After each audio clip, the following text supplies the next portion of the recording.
আসসালামু আলাইকুম রহমতুল্লাহি ওয়া বারাকাতুহু। ঈদ মুবারক, ঈদ মুবারক, ঈদ মুবারক। তাকাব্বালাল্লাহু মিন্না ওয়া মিনকুম। কেমন আছেন সকলে? আশা করি আল্লাহর রহমতে ভালো আছেন। অনেক ছোট্টবেলায় বাবার সাথে, দাদার সাথে এই ঈদগাতে যেতাম। আজ বহু বছর পর, কত বছর হবে তাও বলতে পারি না। অনেক ছোট থাকতে একবার এসেছিলাম।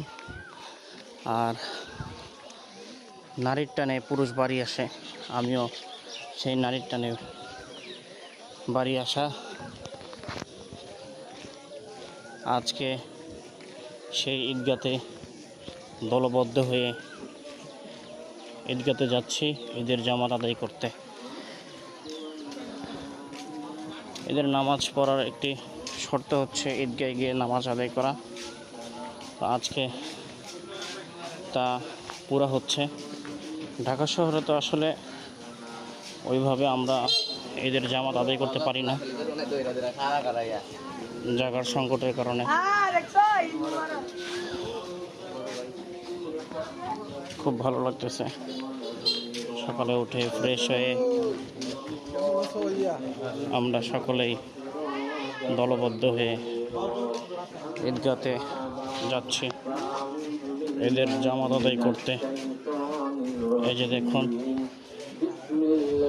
কত সুন্দর ঈদগাহ।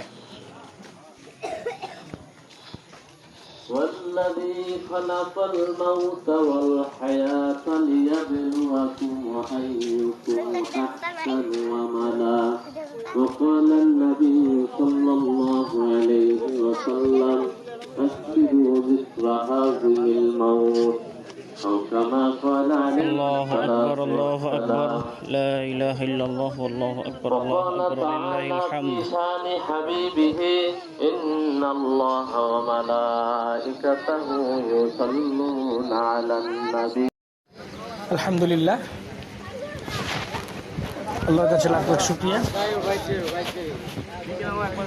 আল্লাহর হুকুমে ঈদের জামাত ঈদগাহে এসে পড়তে পেরেছি। আসলে ঢাকার এই ব্যস্ততায় শহরের এই কোলাহল জীবনে মন চাইলেই সহজে আসতে পারি না। এবারও আসার কোনো কথা ছিল না, তাও আল্লাহ এনেছে। আলহামদুলিল্লাহ, ঈদগাহে এসে ঈদের নামাজ আদায় করতে পেরেছি। আলহামদুলিল্লাহ।